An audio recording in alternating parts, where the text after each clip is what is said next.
সর্বনিয়ন্ত্রতা শ্রী জগন্নাথ দেব। সর্বনিয়ন্ত্রতা শ্রী জগন্নাথ দেব প্রতি বছর রথযাত্রার পূর্বে শ্রী জগন্নাথ দেব নব যৌবন রূপ বেশ পরিধান করে থাকেন। এই বেশ পরিধানের পূর্বের 15 দিন বিগ্রহগণ দর্শন দান করেন না। সেই সময় প্রভু জড়লীলা প্রদর্শন করেন। সেই 15 দিন অনবসর কাল শেষ হলে প্রত্যেকেই পুনরায় প্রভুর দর্শন লাভ করতে পারেন। প্রথমে দেবগণ দর্শন করেন, তারপর মানবগণ। জগন্নাথ পুরী মন্দিরে প্রচলিত বিধি অনুযায়ী যখন রাত্রে বিগ্রহ কক্ষের দ্বার বন্ধ করে দেয়া হয়, সেই সময় দেবতাগণ প্রভুর দর্শন লাভ করেন। তারপর রাত্রি শেষে ভোরে গর্ভগৃহের দ্বার খোলার আগে দেবতাগণ প্রস্থান করেন এবং বিগ্রহ কক্ষের দ্বার উন্মোচিত হলে মানবগণ প্রভুর দর্শন করেন। প্রভু শ্রী জগন্নাথ দেবের বাহন গরুড়দেব তার প্রভুর আজ্ঞা পালনের জন্য সদা প্রস্তুত হয়ে প্রভুর সামনে দণ্ডায়মান থাকেন। যে কোনো সময় প্রভু শ্রী জগন্নাথের তার দরকার হতে পারে। সুতরাং এই দিন সকালে যমরাজ ব্যতি রেখে সকল দেবতাগণ তাদের দর্শন শেষ করেন।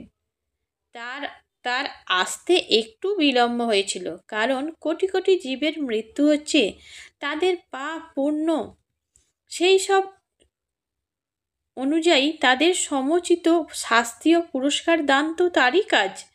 দেবতাগণের দর্শনের শেষের দিকে যমরাজ সেখানে পৌঁছালেন এবং খুব ব্যস্ত হয়ে প্রভু শ্রী জগন্নাথ দেবের দর্শনের জন্য প্রস্তুত হলেন। যখন তিনি মন্দিরে প্রবেশ করলেন, তিনি দেখলেন যে একটি চড়াই পাখি মন্দিরের মধ্যে উড়ে এসেছে এবং খুব শব্দ করছে। যমরাজ একটু থামলেন, ওই পাখির দিকে কিছুক্ষণ তাকিয়ে রইলেন, কয়েক মুহূর্ত ভাবলেন, তারপর প্রভু দর্শনের জন্য বেদির দিকে এগিয়ে চললেন।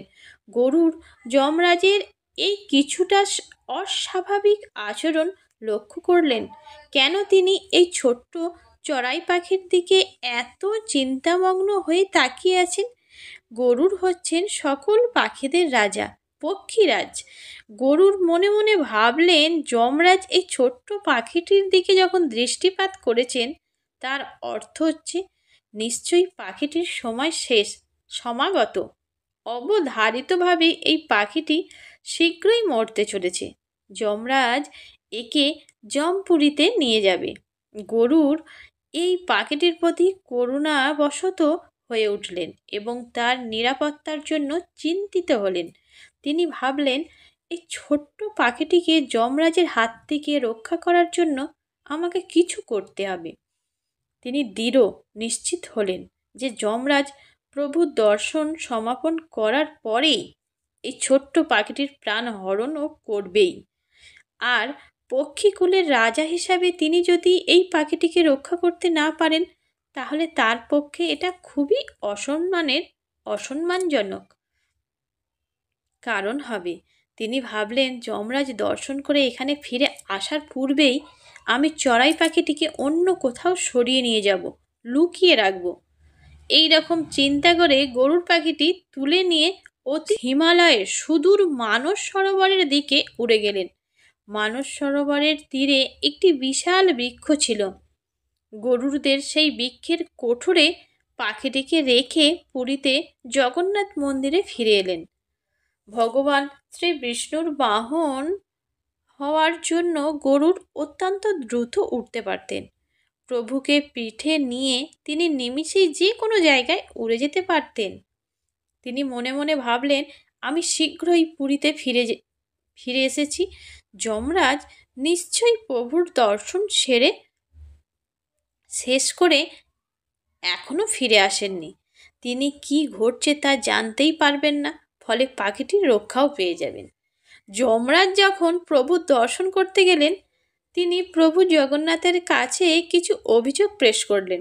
তিনি বললেন, প্রভু, আপনি তো সব নিয়ম নীতি প্রণয়ন করছেন।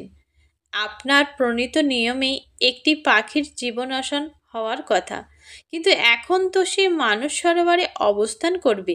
কিন্তু সেই পাখিটিকে আমি আপনার উপস্থিতিতে যদি এসব ঘটতে পারে, তাহলে অন্যত্র কি ঘটবে? শ্রী জগন্নাথ দেব স্মৃত হাস্য করে বললেন, উদ্বিগ্ন হইও না, আমার অনুসারেই সব কিছু ঘটবে। যদি তোমার হিসাব অনুযায়ী ওই পাখিটি মানস সরোবরে, তো এখান থেকে বহু দূরে। ওই ছোট্ট পাখিটির পক্ষে সেখানে পৌঁছতে বহু সময় লাগবে। আর তাছাড়া তার সর্প দর্শনে মৃত্যু হওয়ার কথা। প্রভু শান্ত স্বরে উত্তর দিলেন, যমরাজ, উদ্বিগ্ন হইও না, আমার ইচ্ছায় সব কিছু যথা সময়েই ঘটবে। সব কিছুতেই আমার হাত রয়েছে, কেউই তা পরিবর্তন করতে পারে না। প্রভুর কাছ থেকে একথা শ্রবণ করে যমরাজ কিছুটা হতবুদ্ধি হয়ে পড়লেন।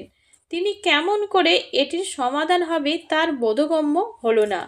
এই ছোট্ট পাখি, যার মানস সরোবরের তীরে একটি গাছের কোঠরে সর্পাঘাতে মৃত্যু হওয়ার কথা, সে এখানে এই মন্দিরে বসে আছে। কয়েক মুহূর্তের মধ্যে কেমন করে মানস সরোবরে সে পৌঁছাবে? এরকম চিন্তা করতে করতে যমরাজ প্রভুর চরণে প্রণিপাত করে অত্যন্ত উদ্বিগ্ন চিত্তে মন্দির ত্যাগ করলেন। মন্দির হতে বেরিয়ে যমরাজ পাখির খোঁজ করতে লাগলেন, কিন্তু চড়ুই পাখিটি দেখতে পেলেন না। গরুর যেন পাখিটির সম্পর্কে কিছুই জানেন না এমন ভান করে যমরাজকে পর্যবেক্ষণ করছিলেন। তিনি যমরাজকে জিজ্ঞাসা করলেন, আপনি কার খোঁজ করছেন?